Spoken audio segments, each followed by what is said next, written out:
Good morning, good afternoon, good evening. This is Andrew Turner, host of the Praxi Pod, and today, as part of our Christmas gift series, we have another gift from one of our very important people in our world, Mr. Alistair Anderson. How are you, Alistair?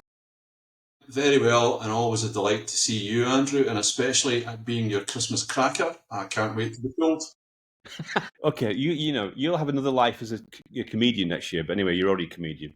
But no, thank you for joining today's show from Amsterdam, I believe. Is that right? You're joining us from Amsterdam? Absolutely, Mind House. Okay. So one of the things we're doing is a series of sessions with people, and we're going to be publishing this content during the Christmas period and into the new year. Two questions really, two quick questions for you today. Was first one is obviously there's we've seen a lot of progress in the last 18 months in this kind of whole data, Gen AI kind of area. I suppose what was your biggest takeaway? What's your biggest insight from 2024? Any thoughts on that? Let's kick things off. It's sort of classic technology trough of despair, I think, was 2024. The height of 23's release of LLMs that could really do stuff and met the wall of certain. I'm really talking about the enterprise and the corporate world. Hit the wall of absolute ambivalence. Why do we need this? We already do it like that. So I think 24 has been very interesting to see the almost non-adoption of what I consider to be the biggest change probably in my professional career. As you can tell by my colouring, I'm not a recent graduate. So I think 25... You mean it's been a shakeout? No, just you go to customers and say what you're doing, and they're still at the science experiment phase, and then there's a whole bunch of, well, we knew it wouldn't work anyway. And I'm just like, right, okay. Why did people not get this right? Me and you are both big data veterans, which is almost a tag of shame these days. Yes, exactly. And for me, the simplest way to explain AI is big data never ever had an application. We solved a storage problem with data, but in order to analyse it, we ended up putting it in SQL databases again. So at the end of the big data revolution, Larry Ellison came out with more money. Whereas AI is different. You can deploy the AI to manage your meta. You can deploy the AI to understand your unstructured. You can do all the things that we thought we were going to be able to do in big data. And you can do that without worrying too much about the data. Do you need governance? Do you need guide rails? Do you need appropriate usage? Do you need tagging? Do you need cataloging? Do you need categorization? Do you need yes to all of those? Does AI help you do it? Yes. Does it accelerate it? Yes. Does it do it better than any human can? Absolutely. So I'm seeing very few people really getting that. And that's a 24 comment. So I think when I look at the hype life cycle, it's definitely the trough of despair was 2024, which obviously makes me very happy because I'm Scottish and naturally negative. No, you're right. I mean, I think it's interesting. Yeah, what you're highlighting actually is when we were doing that stuff before together, it was like there were constraints, weren't there? We were trying to get to that outcome, that destination, and the technology wasn't mature enough in a number of areas, which was really a hurdle to it. But now those hurdles have been removed. So it's about how do you get your creativity and then get people to actually go and execute on it now. And it's also your creativity is more directional rather than execution, which is to say when I had a killer demo back in the big red bank, I'm sure you remember it, where I told the investment banking people who were their most profitable clients, jaws hit the floor. That went all the way up to the boardroom, that demo. But that was just really good analysis by a colleague that we both know, access to a data set that had been sort of locked away. Now, when I say it's more directional, is you can interrogate through a natural language interface or through voice. Well, people who speak BBC English can do it through voice. Scottish people are still prejudiced against by AI. It depends if the regional accent's implied.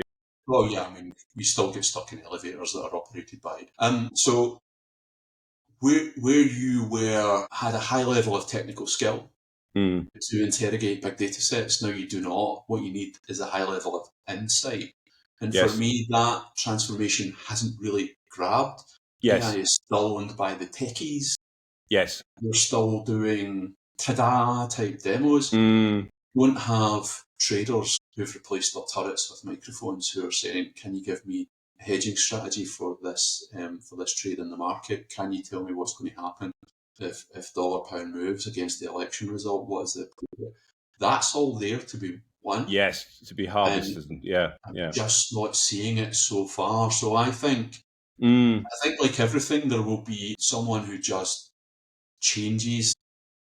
Obviously, I always go a back leader grabs it and then just does it, Yeah, and then they all follow. We'll see that across industries, and then humanity will kick in. There will be jealousy, and then there will be an arms race to catch up. Yeah. But the people who are going to succeed are the people who can ask the right questions, and so it should be. I think the ability to understand what LLMs do, what image processing is, how the models work is sort of borderline irrelevant, and that's still what 2024 was about.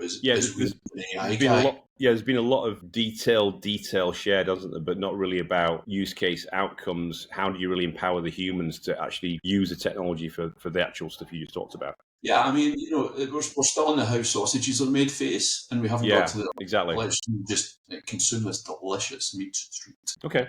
That's great. That's a great one. No, thank you for that. And so I suppose if you segue then into 2025, I mean, what would be the biggest action? We have a number of people listening to this show, across the world in different regulated industries, insurance, fintech, banking, healthcare, defense, etc. And what is the big action that they should be thinking about taking to really, get out of that trough of disillusionment, you could say, and really make a difference in 2025? Any thoughts on that? Well, I mean, I think we're certainly, when I look at the UK economy and the mainland European economy, isn't much different. You're looking at a challenging time. So, the three big European economies, France is, politically and economically stagnating. Yeah. Germany's on perhaps, very difficult to correct downward slope with elections in January that weren't expected. In the UK, the new government has triggered a recession by the looks of things. So I think, to quote my countryman, there's going to be an invisible hand at play. And then you used one of my trigger words, which is regulated industries. So the European Union, God bless them, the doyens of let's do everything first. January 1st, we'll start enforcing the DORA regulation. So they, in a sentence or two, the level of oversight and regulation that is applied to the banking industry becomes applicable to the banking supply chain, which is to say, if you are a supplier to the banks, you are going to be regulated at the same level as the banks themselves. And that's going to come as a very nasty surprise to the fintech world, the professional services world, who've spent a lot of time becoming processing outsourcing centres all of a sudden. Because they weren't regulated at the level of the banks, they were able to do things with less people and a bit cheaper. No question about that. I can't remember the number, but you're looking at workforce-wise, the big banks have got about 20 to 25% of the workforce in compliance. That is not the case with these other companies. Okay, so you've got economic overheads, you have regulatory, especially in the financial services world, regulatory. I would say explosion, which is going to challenge all of the outsourced margin models. It's going to put pressure on those margins. Yeah. I think your level of discretionary spend is going to be close to zero next year. Therefore, your challenge is going to be, how can I take that mandatory spend and you deploy it more efficiently? And I think that's where we might get the breakout of AI for useful stuff. Yes. And spoiler, the greatest value cases for all artificial intelligence is some of the most boring things you could ever imagine. Yes, I agree. An assurance claim form, right? Yeah. The ability to, scan a room that's been, it's had water leaking in and get an instant appraisal and assessment. Yeah, exactly. Same for a car crash. The mandatory complaints. So if you complain to a bank, they must reply. Why would you have 4 people doing that job when you can have an LLM that can process it with one person checking it? So I think that's where you're going to see the breakout of AI, and when we get it's going to be specific targeted reuse cases where they have a real high ROI and payback on them. Yeah, and I mean, for God's sake, could we reclaim the phrase use case to something that you actually use stuff for, rather than what's your use case, cloud? Yeah. What's your use case, regulation? And what regulation is it, and how do you, I mean, it's got to be specific. It's a you're theme. Either saving cost, you're making money, or you're avoiding potential costs. That's it. Yes. Yeah. I mean that. So just a quick question on that regulation, that DORA regulation. So that's what you're saying is that's as of January 1, 2025, and that is what for all. That's the beginning of enforcement. There's a 12-month enforcement period. And is it all service providers into that, or product providers? It's all suppliers. It's all suppliers. Wow. If you are, I mean, let's be clear. Let's not do a GDPR. It's everyone who's ever opened a letter. It's all suppliers of critical economic functions, which is to say, okay, right. Okay. If you're supplying the janitorial equipment, I think you're all right. Yeah. Although I saw a fantastic piece of information in The Economist the other day when Elon Musk took over Twitter. He cancelled the contracts of all the janitorial stuff, and it led to a new strategy in the office, or a new policy, which was bring your own toilet paper. BOYTP. Anyway, back to the conversation. That's the best BOY I've ever heard. Yes, exactly. But if you are a payments processor, if you do background checks, if you're involved in the KYC or the due diligence process, and there's a lot of that goes on across Europe, especially in the East and also out to India, if you are responsible for that economic supply chain in the financial services industry in Europe, welcome to the party of 25% of your staff are compliance officers. You have to pivot that very, very quickly. Now, the other challenge is the rules are, they're laws, they're open to interpretation. So there's going to be a lot of soul searching as to case law precedent to be established and stuff like that. If you could go and buy your compliance sticker and wear it with pride, I'm sure everybody would, but that's just not where it's at.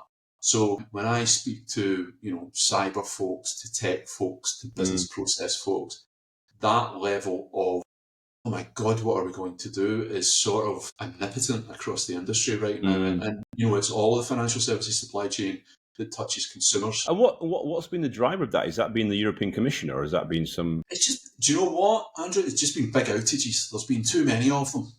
Oh, right, okay. That sort of floppy shoulder of, Amazon went down, what could we do? Well, this is what I see. Oh, right, okay. It's a bit like it's them kind of thing. Yeah, okay, right. That doesn't wash anymore. So, we're... Because the criticality of the service, the same, but you basically, you pay customer pain, yeah. Well, I mean, the Bank of England phrase, or the FCA phrase, is a critical economic function. But that just means, is it going to be in the evening news? Yeah. Wherever you live. Yeah. If people can't go to, and this differs across. Yeah, I mean, that's what is that. I mean, I don't want to name any names, but I think it was the bank that begins with N and ends with T. I think they had a few kind of floppy moments, didn't they? NatWest? Oh no, that's when they were called RBS. That's when they were the evil bank.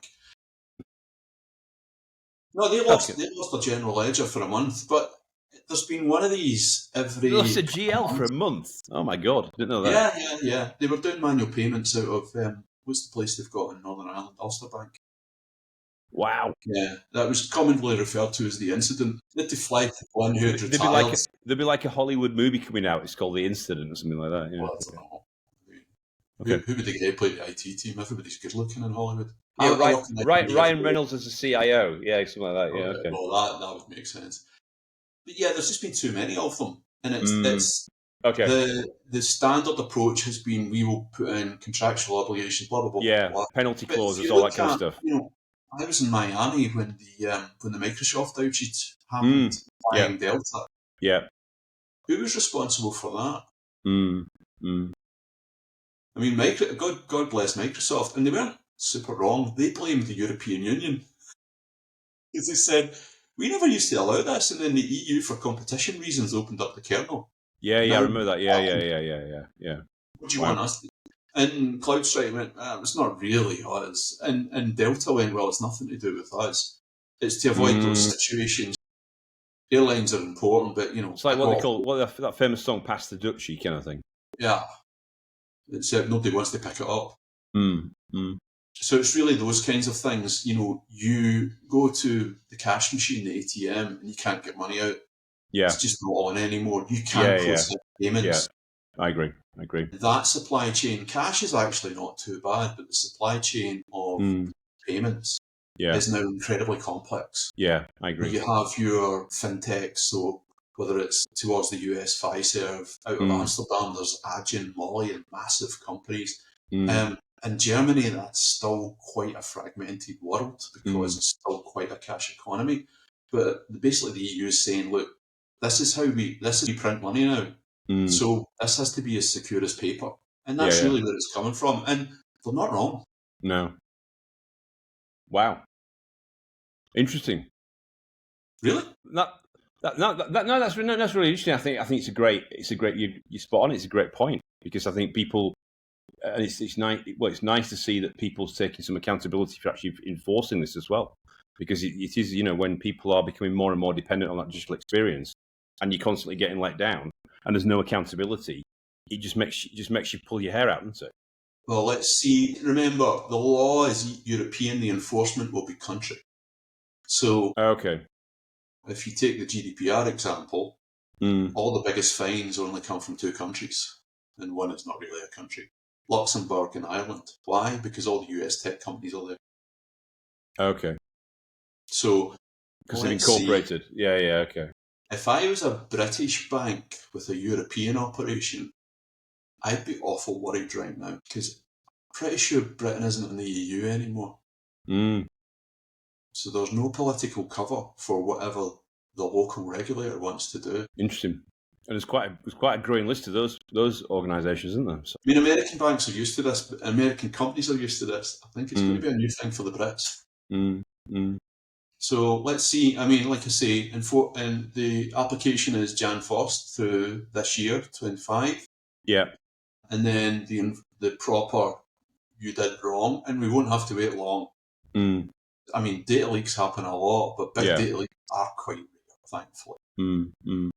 Small data leaks that are very painful are not rare, but that's another story. But outages are weekly. Yeah. So we will find out, I would imagine, very early in 26 how sharp the teeth are in this, and I would expect it to be bracing. Yeah, and they'll probably go after to create some test cases, won't they, to create some real momentum behind it. Otherwise, it'll just fall away. So, if you take one of those payments providers, and there's pretty much one in every country, that is a market that is still not pan-European. So for all the size of Fiserv in the US, their presence in Europe is quite small. I mean, Adyen is a massive company now out of Amsterdam, but you're not going to get them in Spain. It's all local processors. Yeah. So it'll be interesting to see how that works out. But that, I think, would be the obvious place where there's going to be a lot of focus. If you go a regular Friday, and you can't pay for stuff, people get angry, rightly so. Yeah. And then there will be a reaction. So I think early 26 we'll find out how sharp and how deep and the bite's going to be. But there's a lot of bark right now, so people need to be motivated and focused. Yeah, because it's not as though it's a big piece of work as well to do that. Good. Well, as ever, thank you for providing such amazing stocking stuffers today for Christmas gifts from Amsterdam. It's been a pleasure having you on the show again. Well, and look forward to having you on the show in 2025 and dropping some more insights from Amsterdam. Not tulips from Amsterdam, it's insights from Amsterdam. Bring your tulips if you want, Andrew, but people also.